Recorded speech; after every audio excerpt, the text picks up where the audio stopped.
Hello again, everybody, and we are pleased to start our third panel for today, for the second day of AI Africa Week, organized by Orange Digital Center. And we are very pleased to have among us these top-notch experts who are joining us today to discuss this third topic today, data, a delicate process between opportunities and risks. And we are very pleased to have among us Luay Saleh, who is a RPI Solution Architect Manager at Orange Jordan, Alaeddine Ayadi, who is a partner and a collaborator at Orange Digital Center. Ale, have been animating a lot of workshops and talks and trainings within Orange Digital Center. Welcome, Ale. You are a data scientist at LVMH Group in France. And we are pleased also to have with us Mr. Abraham Kuuku, who is an advisor on artificial intelligence for sustainable development at JZ Ghana. I will ask you kindly, Mr. Sam, to activate your camera, and we will start this third panel that will last 1 hour up from now to discuss these topics. So let me start within this topic by giving the floor for our experts today to present themselves, let's say, as brief as they can be, since the topic is very rich and we want to tackle every aspect of it. So I'll let you start, Ale. Thank you, Marwan. So basically, I'm a data scientist at LVMH, as you said. But I was being studied in Tunisia, so I'm 100% Tunisian product.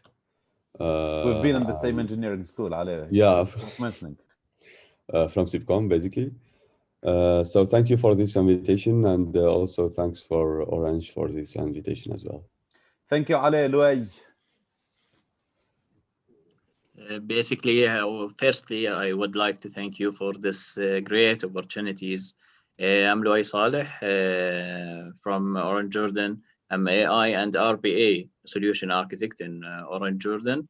I joined Orange Jordan at the end of 2019. So thank you again. Thank you, Luay. Your title is very interesting for those who didn't know that we can match between artificial intelligence and sustainable development.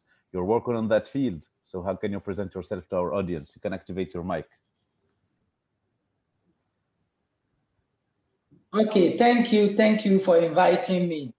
I am Abraham Sam. I work at GIZ, as has been said, on artificial intelligence for sustainable development. So basically, we are looking at ethical frameworks for AI, knowledge and capacity development, and also making access of AI technology available in our partner countries. Yeah. Thank you, Thanks, Mr. Thank you, Mr. Sam. You'll have a lot of inputs on this discussion about opportunities and risks that can be presented within data topics, within applying data, within applying AI to drive results, and all the topics that can relate to data storage, to optimizing data quality. Actually, it's a lot of topics that we want to tackle today. So I will be guided by our experts to address each topic in a way that can match your expectations as an audience today. Ale, let me start with you. What's your take on this delicate process on how to mitigate the risks of infinite exploration when we start a data science or an AI project, when it comes to a lot of unknowns, and we call them very often unknown unknowns. So how do you tackle that in your day-to-day work and in the trainings, if effectively, that you give? Actually, for me, I think there is a proverb which is very famous that says, risk is the price you pay for opportunity. And business are built to create value from opportunities. And it's near impossible to turn a business without risk. So usually organizations today face a variety of risks, and these risks come in different shapes and size. Broadly, this can be characterized into mainly operational risk, but strategic risk. But in our AI orientation, we usually move forward to, we talk about AI and how it can analyze much greater volume of data than a human can. We can also identify patterns and answer certain questions faster, more precise, but less expensive. But the data can also contain distortions that are seemingly objective by the process itself. So if you don't care about the causality behind the correlation, which are not verified usually, there is a significant danger that in like intentional semantic discrimination will become accepted. And this is quite danger. And that's why sometimes we talk about explainability of ML model, which could be very important as a solution for that case. There is risk, but also there is usually a way to solve this using different techniques. So I think AI is solving many problems, but also is integrating some of the issue, let's say, or risk. For example, for our business, we are using data, but we are only using data that care for the customer to improve the customer experience.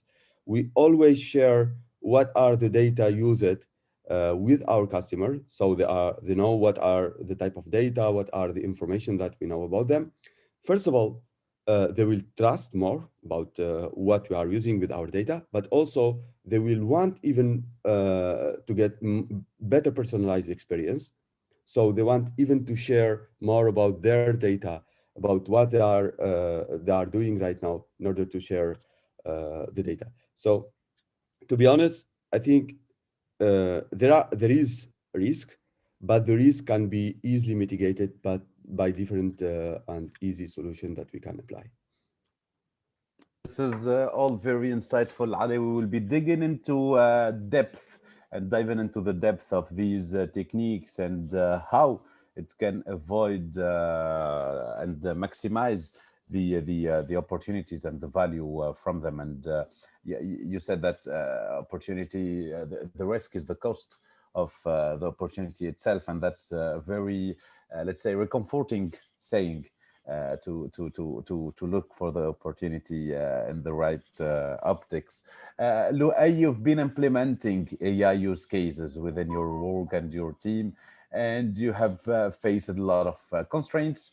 You have learned along the way a lot of lessons that today we're very glad to have your output and your experience on it. So tell us more about that use case, Luay. Thank you, Marwan. As you know, after the COVID-19 pandemic, the government already changed our requirement to registered user or to use some artificial intelligence deeply in our telecom side.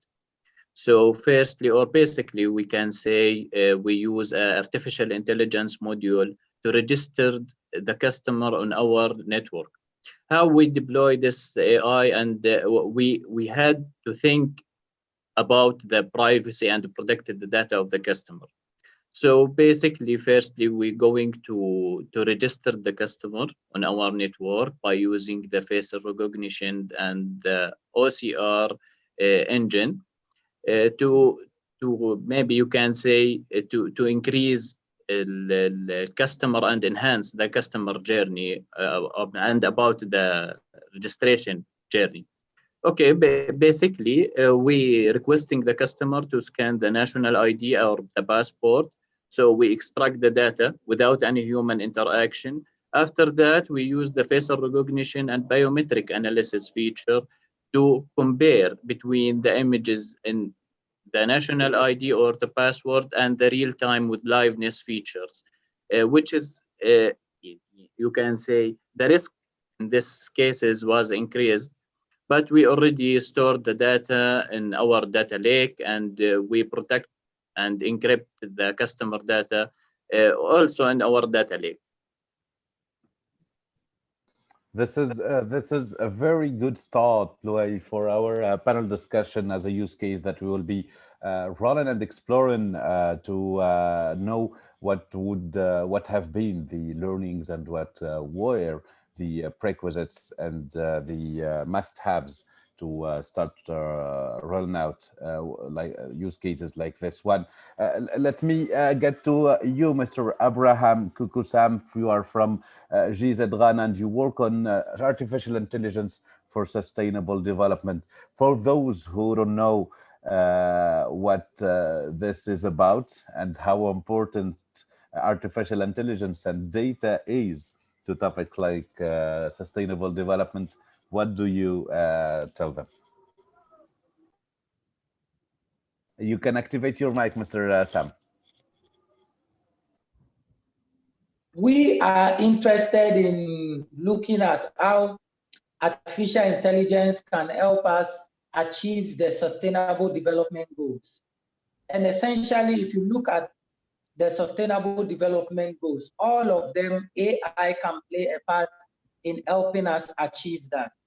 But with my project at GIZ, Fair Forward Artificial Intelligence for All, we have decided to narrow our objectives to only 3. So first, what we are trying to do is that as an emerging technology, AI brings a lot of opportunities, especially for those of us in Africa. It can help in diagnosis of diseases, in agriculture, in education, in so many fields. And you know, Africa has a lot of challenges. So we are starting from giving our people on the continent education in AI. Let them have the technical know-how in AI so that they can participate in what is happening globally. Then we are also building data sets, opening up data sets, because you know, data, as I say, is the lifeblood of AI. So we are granting access to data and to AI technology in our partner countries, which is Ghana, Uganda, Rwanda, South Africa, and Kenya in Africa, and in Asia, India. And then finally, we are also working on ethical AI policy frameworks within which we'll do our work. So basically, this is what Fair Forward is trying to do in the field of AI. This is great, Mr. Sam. We will be diving into these topics one by one, exploring the delicate process, as we said at the beginning, between opportunities and risks. So, Ale, you've talked about a lot of techniques. You've talked about customer and data privacy. We'll get back to that.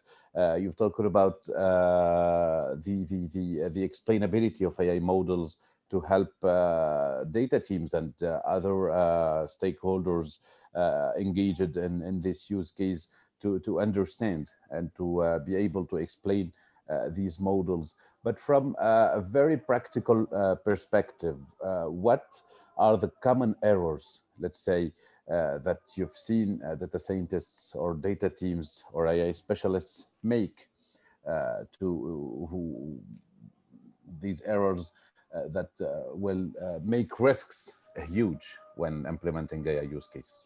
Absolutely. So I think in general, any business project carries a wide range of um, risk neglected of which may result in a team being unable to deliver needed results. And all data science projects have their specific ones too, and it's necessary to be prepared for them. And basically, the first one, which is the objective, or what is the business issue you are trying to solve? Because I'm seeing right now are many people are just testing their model on a notebook, and they want to learn maybe computer vision or NLP or anything, you know. But there is a missing part, which is the business value that you want to solve at the end. And how much business value will this project generate after implementing it? We can also talk about the deliverable and the complexity of the model. So how complex is the problem from the theoretical perspective, first of all, so in order to understand it before the implementation, okay? And then how much it takes to maintain and to keep it there, and how much money budget you need in order to continue working on this project directly, okay? Also, there is other problem, of course, which is very known, related to data theft. So it's very dangerous thing that can lead to tremendous financial losses. I think these kind of things happened at JP Morgan and eBay at 2003.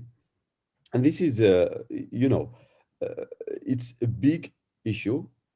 Um, for us, we don't have this problem basically, but it could be to lead a big problem in the future.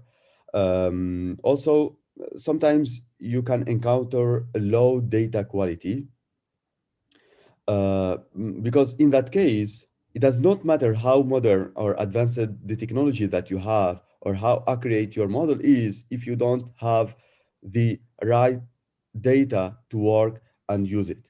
Okay.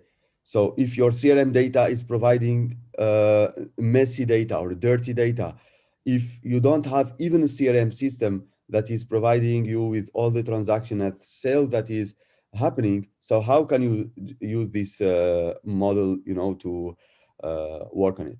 Also, there is also another part which is related to the work as a team, and how a team leader is important to, first of all, separate between the work of data scientist and data engineer from HR and even from work perspective. And this is sometimes a mistake that should be avoided while managing any data science project.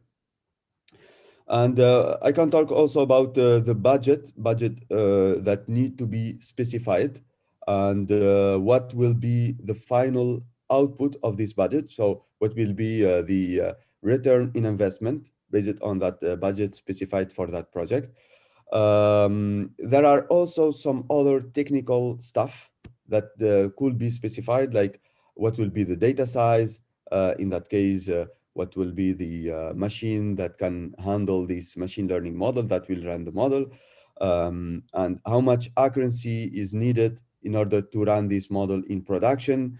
How can you translate your accuracy and your metrics, the normal mathematical metrics, into a business value or into a business use case that can be understandable by the business or marketing team, that can easily understand what is happening in the north. So I think there is quite different issues, but the idea of data scientists, you need to work on solving this problem and how you can work even harder with your team to solve all these issues. This is very insightful, Ali. You've talked about a lot of topics here that every topic of them can be a panel by itself.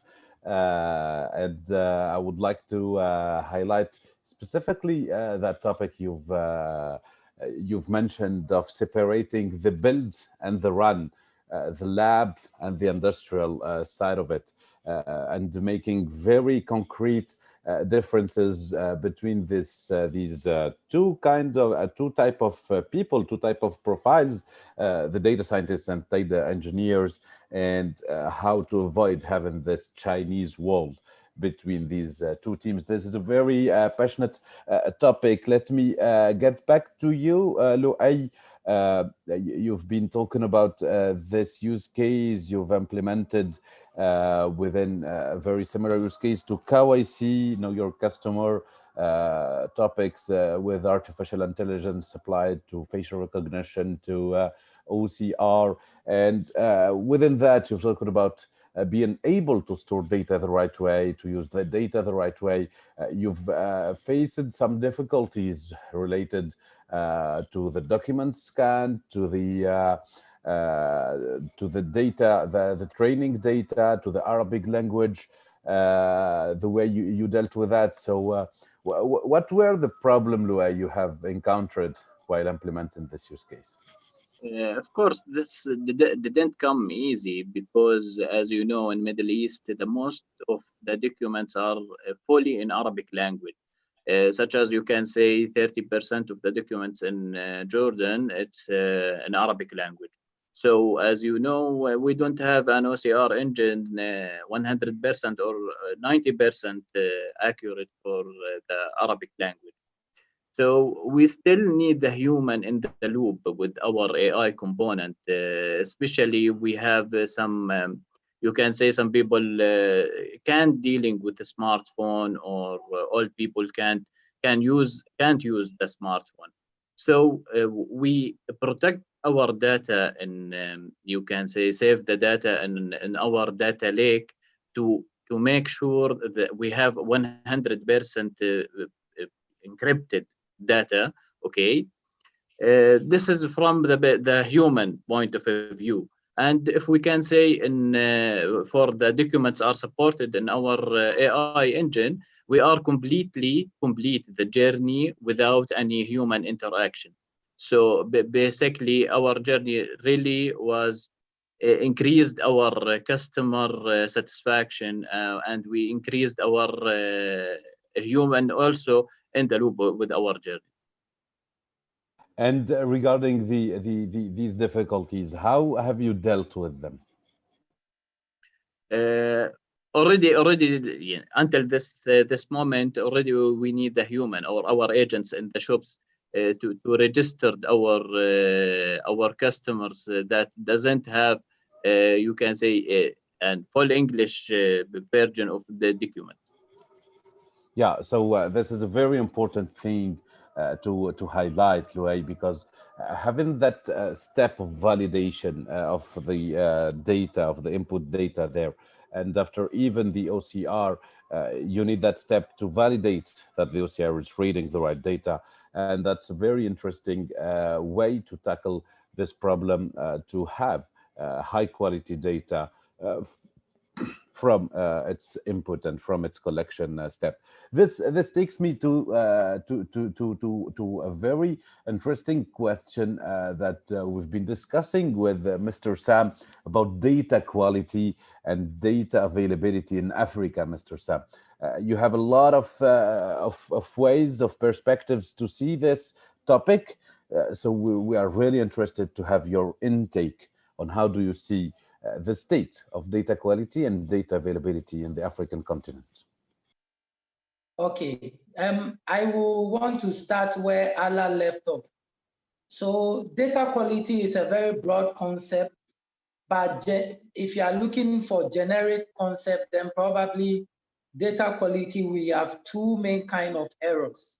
So measurement errors, which is basically that the data is not measuring what you intended to measure, and then representation error, which is more like the data does not cover effectively the population you wish to cover. And for us at Fair Forward, we are interested in both errors, but more especially representation error. Why do we focus on that? So we realize that worldwide, everybody is taking advantage of AI to do some exciting things. But Africa, as in a number of things, sadly, is lagging behind in this area. So for us, we realize that all the applications that are being run on AI comes from either Europe, America, or Asia, and the data is largely skewed towards those demographics. And so we have focused some attention on Africa. So we are part of the Lacuna Fund. The audience can check it out later. So with the Lacuna Fund, we are working on low resource languages. We are working on agriculture and on health in low and medium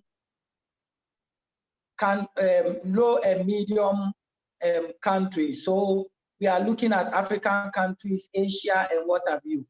And we want to assist in building data sets in different areas so that when we want to create applications, we will have the right data set that represent broadly the entire population of the world, depending on the application, so that we do not marginalize a certain group of people.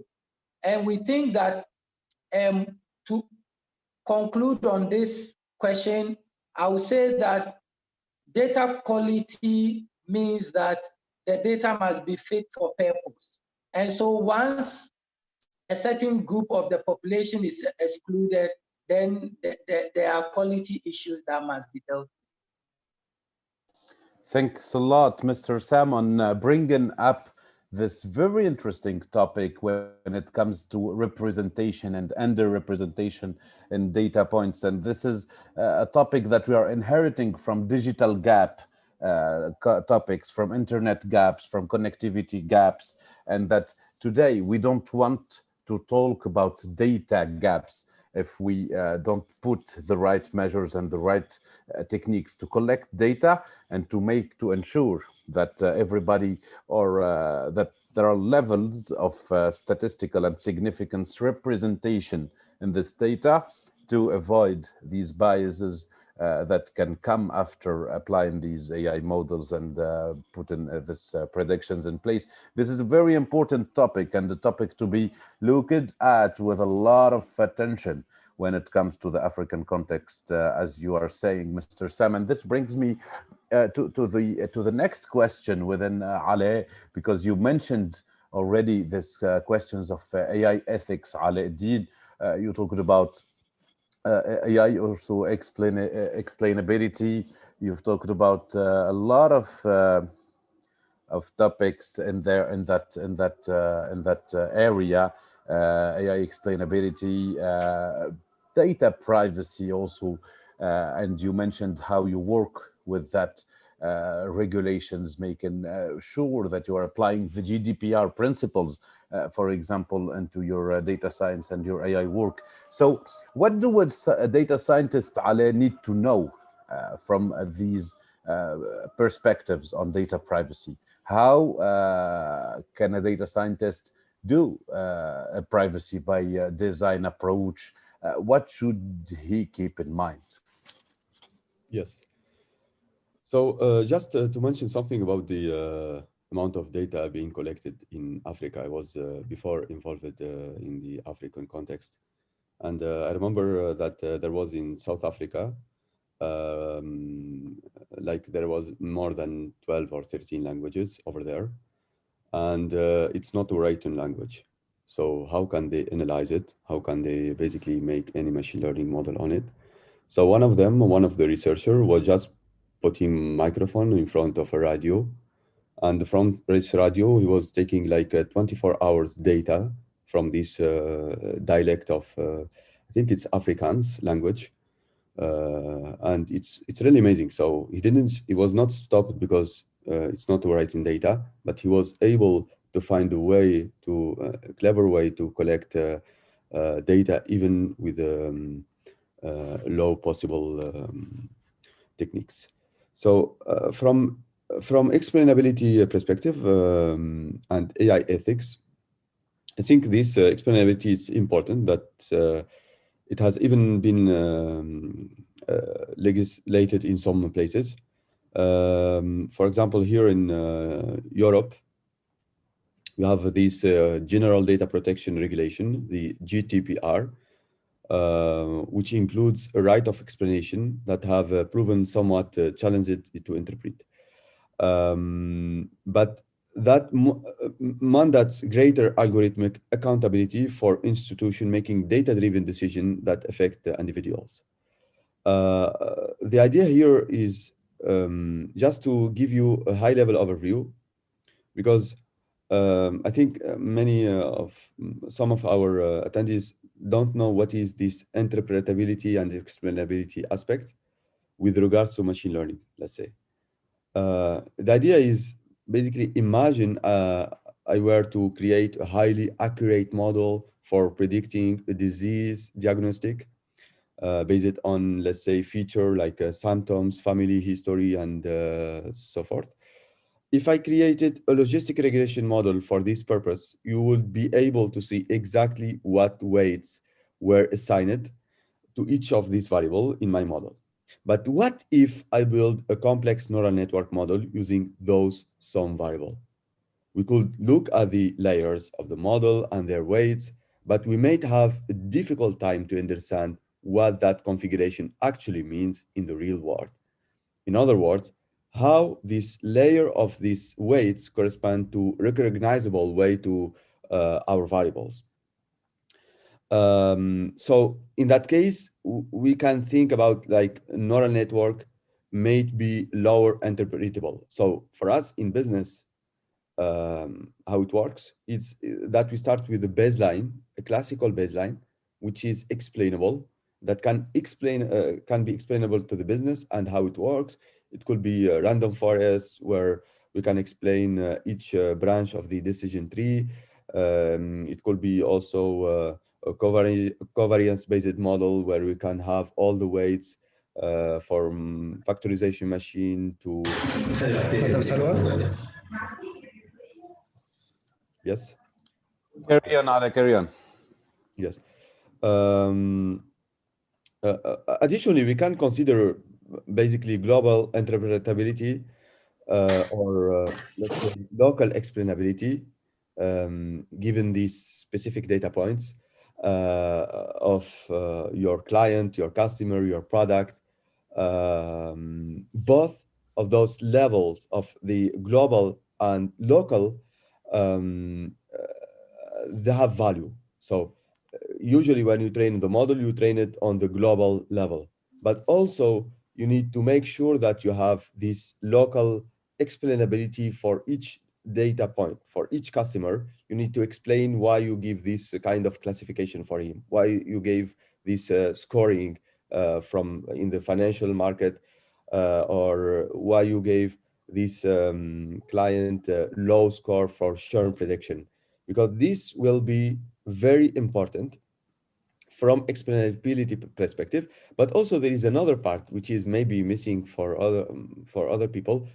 Explainability, you don't just use it to explain a machine learning or a data science model, but also to extract patterns. For example, patterns that will help your business create business rules that can help your future value business perspective. So maybe some people here can ask me, like, should then black box model be avoided? What about the accuracy of the model? Should we care about it?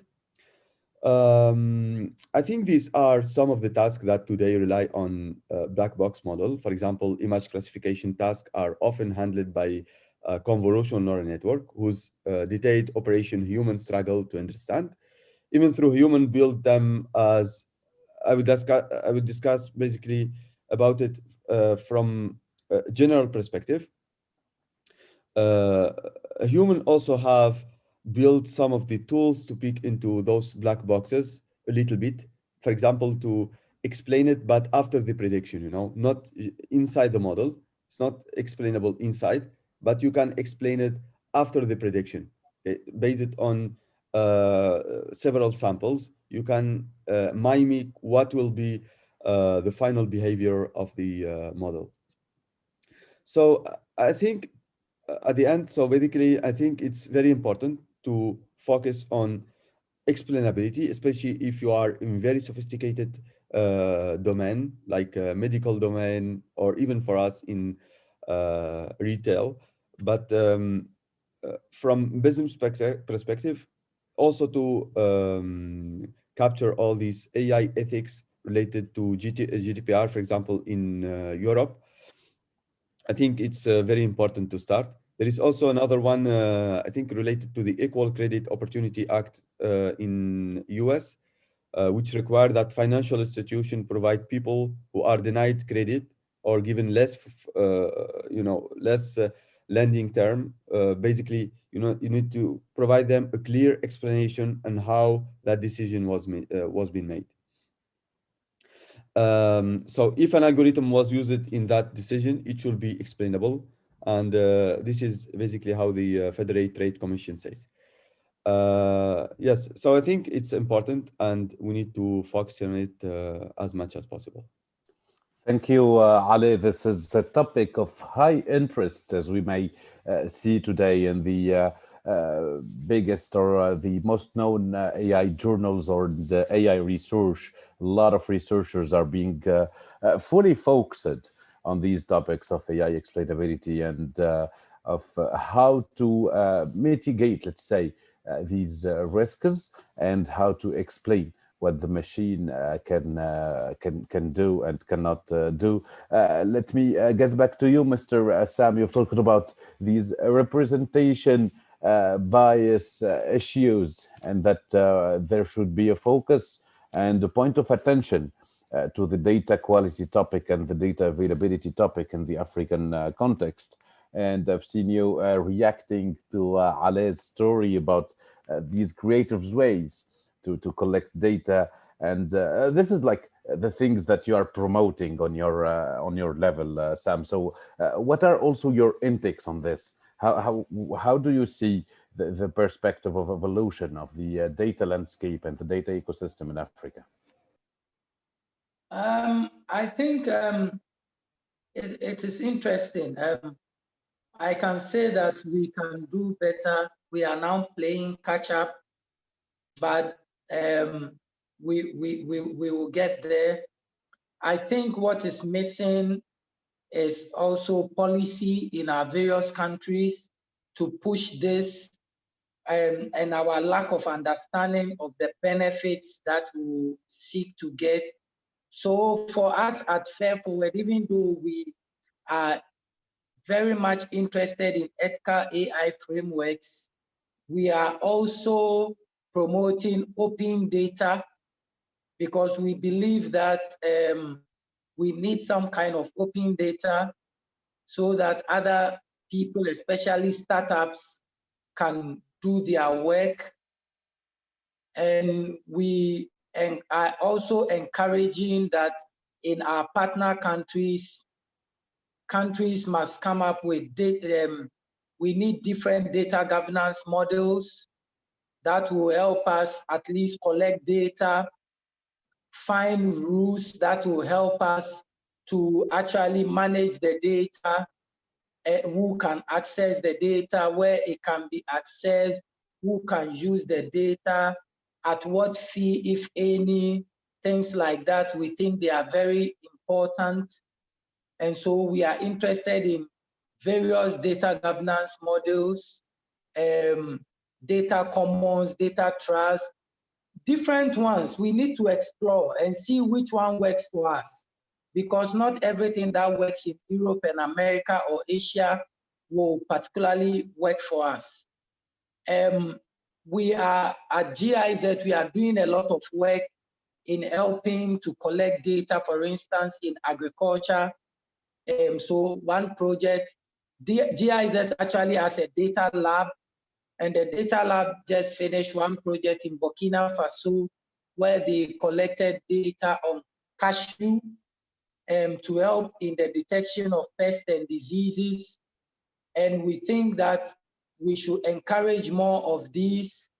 And essentially, what I want to point out finally is that the governments in our partner countries must be more proactive in this area, and then work with the private sector to create those enabling environments that will allow them collect data, because misuse of data is a problem. At the same time, you don't want to stifle private sector by putting in legislation that will make their work difficult, that will stifle innovation. And so private sector, like reputable organizations like Orange, I will also encourage that they should also engage government. The challenge is that sometimes some of the countries we operate in, the leadership, they are interested in the advances in AI, but they don't really understand the nitty-gritties. So sometimes engagement is good so that we can actually tell them what the data can do for our countries and some of the landmines that we can avoid. And I think when we have the right data policy in place, right framework in place, Africa can also collect the relevant data that will be used as a source and basis for innovation. Thank you very much, Mr. Sam, for all these very interesting inputs and the role of policies to enforce this understanding of the benefits of developing adequate and relevant policies about data governance to help everybody work together towards an integrated vision of how to make data useful and AI useful for the continent and for everybody associated with it. Actually, Mr. Luay Saleh from Orange Jordan has a network issue, so we will be directing the next questions to Ale and wait to Luay to rejoin. Ali, as you may have heard from Mr. Sam, there's this need to develop these policies, to develop more rules and more explicit rules that fosters and help innovation drive within the African continent. Let me ask you from an educational and from a very practical side. Today, education, AI education, and data education in Africa is thriving. There are a lot of opportunities that are being developed. Among these opportunities, the Orange Digital Center to help the youth to understand these new technologies and learn these new technologies. Ali, you have been very active on that field, on sharing your own knowledge, on sharing your experience. What should everybody do on that side to help the continent or the ecosystem, the African ecosystem? En français, on dit franchir un cap, past that level when it comes to AI education. Okay, so first of all, data is the new gold, let's say, or the new oil. And we are still advancing from AI and also from a data perspective. So there is still time to catch up comparing to the internet that was already been there in Europe and America. So I think it's time to now for Africa to catch up for the data, but also to apply AI and to improve. I think the challenge, I was always attending different conferences about AI and machine learning around the world. And I can see that there is quite a lack of existing of African talent over there, or African researcher or universities. But in the same time, there is different different events that are organized inside these big conferences. I can mention the one related to Black in AI. For example, something related to Black in AI. So Black in AI is a group of talent and managers and engineers that are collected together, which are working in Google and big organizations.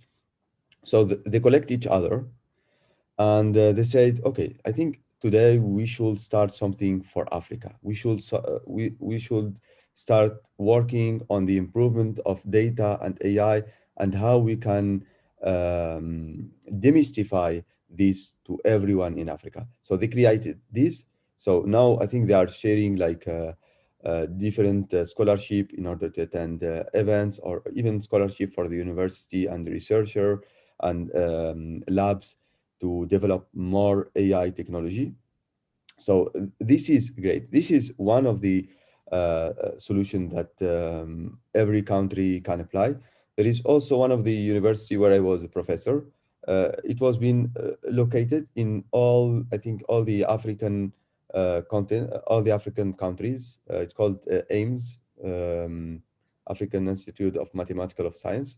Uh, One of these universities, so they have a sponsorship from also big organizations because of the professors that they work there, because of their research, they were able to get sponsorship, and that will help them to develop more, and they can even work more in the area of AI and their development. So I think here maybe there is a side, let's say 20 or 30% political issue that need to be solved. Okay, and this issue can be solved by uh, making like this go and back. You know, you try to get as much as possible from the government, and then you try to give up some stuff, and as soon as we can achieve this level of maturity, we can then advance in rocket level. You know, so this solution of creating several organizations that will help different groups in order to share ideas, in order to share their knowledge. And there is also some platforms like Zindi Africa now, I think, which is a data science a platform that can help you to participate, to share your knowledge with the best of the best expert in AI in Africa. And this will even help you to create, uh, let's say, a team or a community around AI in Africa. And this will help even the African continent to advance even more together and work together in order to achieve a high level of maturity from AI perspective. So there is some work that need to be done. There is some, I think, an event like this where we can discuss, where we can share a solution, where we can basically invite even different experts from different fields. First of all, to understand what is the issue, you know, what is the problem, what is the thing that always leave us behind. And as soon as we can understand the problem, we can frame it, basically plan for some solution. Okay, and in that case, we can basically create an agile process that will help us to update our solutions based on the problem that we can achieve. And step by step, we can achieve this level of top expert, and we can be one of the best continent, not just from AI, but in different technology, in blockchain, in medical technology, etc. So there is some work that need to be done. There is some communications and dialogue that need to be done around different countries. And I think events like this will help a lot to share ideas and share even some solution that maybe you, Ibrahima, that you were able to solve and you were being able to successfully implement it in your country. And maybe even our country, it could be very similar from you know, old issue technology perspective, and then we can step by step share and move forward together in order to help this continent and help the advancement of technology in Africa. Thank you, Alaeddine, for this glitter of hope, let's say, and all this need for mobilization and having everybody onboarded into working together for a shared vision of how we can make more out of data in the AI world. Back at you, Sam. What are your recommendations when it comes to all those ideas that Alaeddine has been speaking about, or all what has been discussed this morning about the data and AI future in Africa? Okay, so I have three recommendations. So also continuing from where Allah just left off, capacity building. We need to build a capacity in AI and around data. And that is very important. And this capacity building must be done at various levels. So we need to get our young people in school to start learning about data, about AI. We need to get our policymakers to understand issues around data, governance, AI, and what have you. Then secondly, we need to also look at data. We need to build data sets, and we need a collaborative approach to build data sets that represent the African. So we can only do this through collaboration, through partnership, because collecting data is expensive. And so collaboration will help. And then once we have collected the data, we can find a framework within which whoever committed to collecting that data can benefit from that data. And then finally, we need policy. We do not need policy that will stifle innovation, but we need, if you like, a policy framework within which we can work, a framework that incorporates data privacy issues, but also is forward-looking and encourages innovative and sustainable AI. Thank you.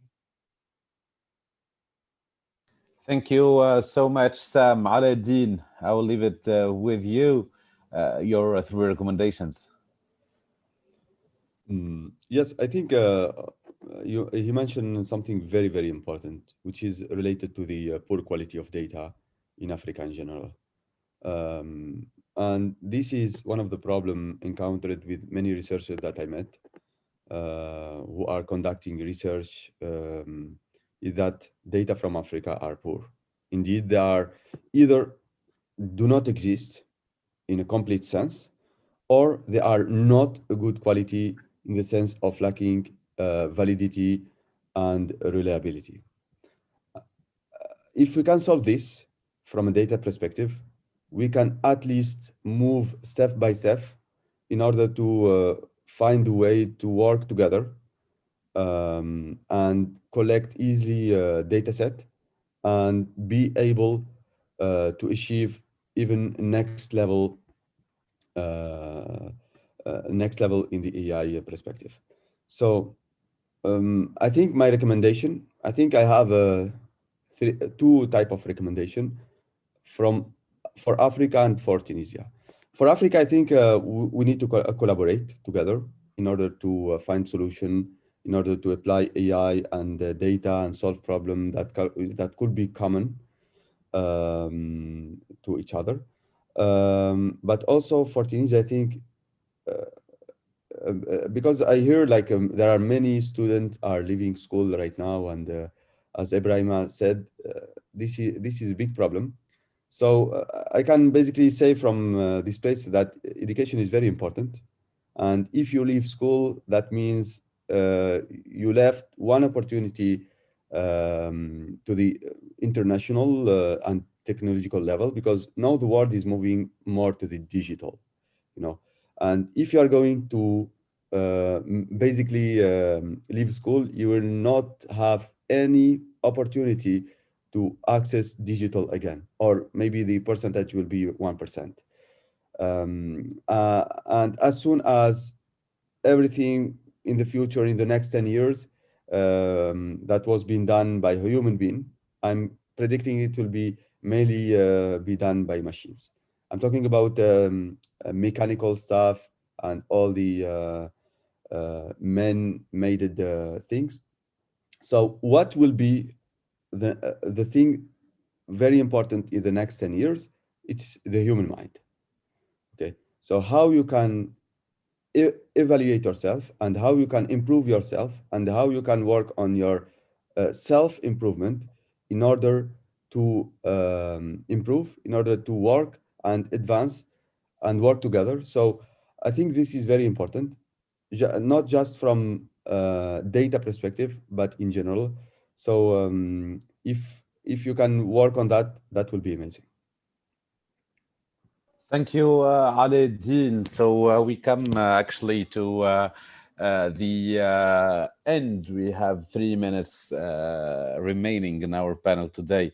Actually, we've lost the connection with Luay, so thoughts to you, Luay. If hope everything is okay. But we have like 1 minute for each to close.